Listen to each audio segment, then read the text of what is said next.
Полиция кыш бабайы хостаханәгә нәни пациентлар янына килде. Әкият персонажларын күреп, балалар уен бүлмәсенә җыелды, шигырьләр сөйләде.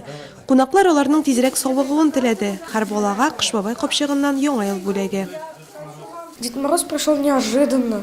Кыш бабай көтмәгәндә килде. Барыбызга да бүләкләр таратты. Мин аңа шигырь сөйләдем. Бүләкләр безгә бик ошады. Всем понравились. Багдашкин авылында яшәүче Алексашкиннар гаиләсе өчен кунаклар килү көтелмәгән булып чыкты. Алар килгән вакытта балалар мәктәп чыршысында иде. Полиция кыш бабайы һәм кар кызы килүе нәниләрне бик сөендерде. Анна белән Антон шигырь сөйләп бүләкләр алды. Кечкенә Лилия дә игътибардан читтә калмады.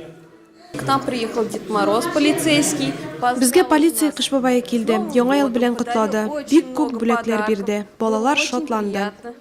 Аннан кыш бабай командасы Кизле авылында яшәүче Минхаировлар гаиләсенә юл тотты. Балалар кыш бабайга үзләренең уңышлары турында сөйләде һәм киләсе елга планнары белән уртаклашты. Уенчыклар һәм татлы бүләкләр аларны сөендерде. Кыш бабайга исә иң яхшы бүләк балалар шатлыгы.